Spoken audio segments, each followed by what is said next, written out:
Welcome friends to another r/MaliciousCompliance video. Today we've got some awesome compliance stories, and our first story of the day is from Village Idiot 1984. Poorly drafted exit docs equals free pension. This happened to a family member, and it's my favorite legal freak-up story. My family member was a partner in a law firm. The way a lot of law firms work is partners who retire get a pension. It's based on their last few years' average salary or something similar. This only applies if you truly retire and not go work somewhere else, and my family member was not near retiring. The two other partners who were in his area of practice at this firm decided to push him out.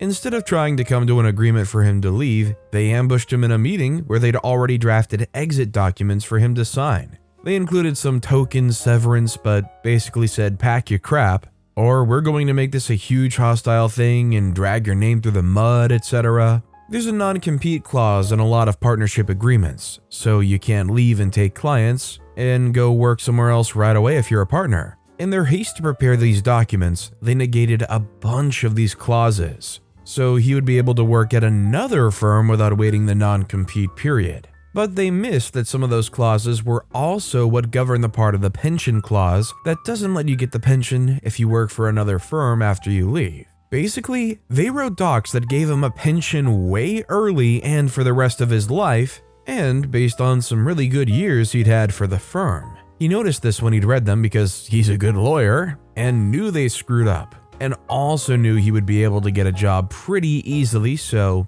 instead of negotiating or fighting it, he just signed them as is and left. They were very surprised, expecting a huge fight or a long negotiation. He ended up getting another job pretty quickly at a different law firm. He waited a couple of months and then called one of the other partners and said something like, "So when are you going to start making the payments?" At his age when this happened, they would have had to have paid him a large amount of money every year for maybe 40 to 50 years. They basically pooped their pants. Once they went back through and realized what they forced him to sign, they started making offers to buy him out of his pension. He eventually settled for a multi-million-dollar payout, all because he signed the documents they put in front of him. This goes to show why it's important to read your documents and to lawyer up whenever possible. If you were in a situation like this and you got like one really nice payout per year, and that nice payout would happen every year over the next 40 to 50 years, would you continue to do that, or would you take the multi-million-dollar payout right now? Let me know which option you would want to take in the comments down below. Our next story is from Forge Knight. This job is only for employees that are happy to see customers? Okay, guess it's not the job for me. This happened a couple of years ago, and I started back in 2016. Back then, I was an early 20-something looking to start my career. I was getting started in freelance work and not making enough to make ends meet. I started looking for part-time jobs and actually found a full-time job that was perfect for me. To give some background, this was a low-paying job, $10 an hour in a big city, but what made it great is that it was a desk job at a university. This meant that I sat at a front desk of a dorm and essentially just helped students who needed to submit maintenance requests and give them temporary keys if they were locked out.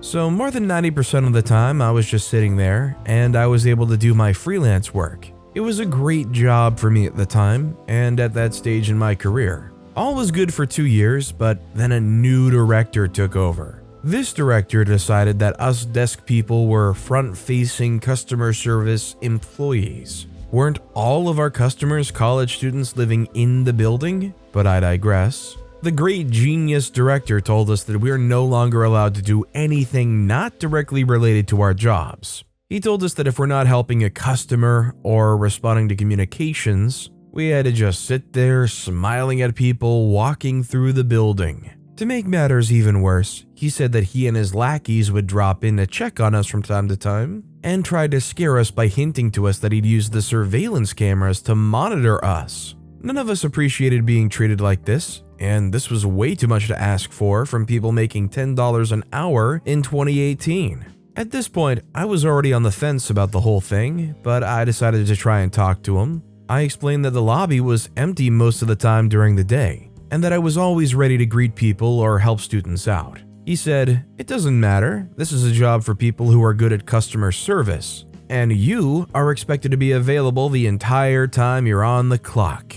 This is where the malicious compliance comes in. I told him I wasn't cut out for this work, and I'm sure as heck not good at customer service if it requires me staring into the void for 6 hours a day. I quit the job on the spot. By this point, I was starting to make real money with my freelance work and didn't need the job anymore. From what I heard, 3 more of the 5 total desk people quit shortly after. The one remaining was a kind older woman, Elise, who I'm pretty sure was just doing the job for fun. Director and co were unable to fully staff the desks anymore. Elise went back to reading her novels on the job, and big shot director seemed to be unwilling to fire the last full-time employee. From what Elise told me, all the fancy salaried bigwig people, including director, had to take turns staffing the front desks. After about a semester of this, director's boss intervened, raised the pay for the desk job, and set the rules back to how they were before. Director mysteriously transferred jobs in the middle of the year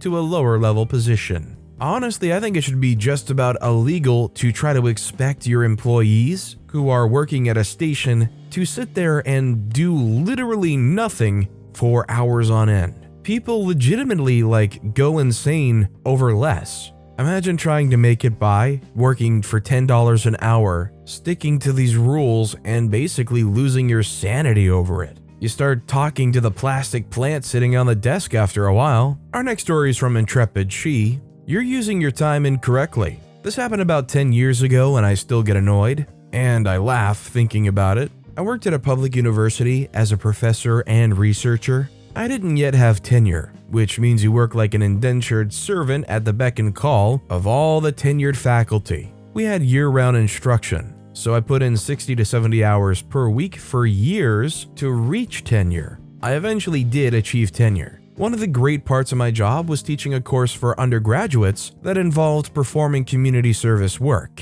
The students always got to select and design their project. This was an overload class for me, which gave me a little additional pay. The wages for being a professor are lower than if you work in this profession, so the little extra income really mattered. But I love training new researchers and making discoveries through my own research. One of the services I provided was consultations with colleagues about their research and publications. I kept my calendar open to be readable so others could book appointments with me so they could see where I was, what I was doing. We got a new department chair. It was only a matter of weeks before the administrative assistant, a sort of Grima worm-tongue personality to the chair, decided to try and get me in trouble. I'll call this assistant Grima because that name is hilariously apropos. Grima showed my calendar to the new chair, who then met with me to insist my percent of time spent on the undergraduate course not exceed the allowed amount. But the fool of a department chair didn't realize I was putting in less than the allowed amount because it's a percentage. I was working so many hours, I could have doubled the amount on this course. So you bet I complied. First, I turned off everyone's view of my calendar, which was hilarious on its own. I'll say more on that in a moment. Second, I showed the chair the actual hours were less than allowed, and the chair ended up crying and apologized. I think the chair felt stupid and humiliated for trying to discipline me, but this wasn't the first time I'd been treated this way, and I was pretty angry. So I increased my hours on the undergraduate course and spent more time in volunteer work. This ended up getting some local media attention and even wound up making the chair look good. So Grima wasn't able to mess with me anymore. About my calendar, Grima did try one last time to get the better of me by going to the chair about my calendar no longer being readable. Grima had to schedule meetings and appointments with me, and now it was really hard to do. When the chair came to me about opening my calendar up, I said I would if it's a policy, and if everyone else has to do the same thing. Of course, it wasn't a policy, and the chair wasn't about to make everyone do that, so for the remainder of my time, Grima had to work extra hard. I often kept my calendar full with work for the undergraduate course now that I was putting in all my allowed hours. I just don't get why people like this feel the need to be so micromanaging. And then when you do something to counter their micromanaging, they only get more upset. Honestly, with people like this, I think you just can't win. Our next story is from Pelly Uncertain, Escape and Evasion Course. It's the mid-1980s, and we find ourselves in a military training area in Central West Germany with a bunch of grunts, one of whom is me. This evening, we were tasked with an escape and evasion course. That means giving each soldier a location of where they were to travel, and then dropping them off individually at a random distance away. It's capture the flag at night in uniform with a helmet and gun but no bullets. If you failed to make it to the target by a stated time the next morning, you would be doing extra training. If you were caught, you would be doing extra training. If you made it to the location, in this case a medic M113, then no extra training. So no carrot, only stick. With that in mind, I was dropped off at a random location facing a bunch of NCOs and a supposedly unknown final destination location and 6 or so hours to get there. When you looked at the map of the training area, there was only a few places that made sense to house the flag. So I wandered over to one of them, and there sat the track. Malicious compliance starts now. I knew that they'd be ready for people jackrabbiting for the track, so I buried myself in leaves and catnapped about 30 minutes before time was up.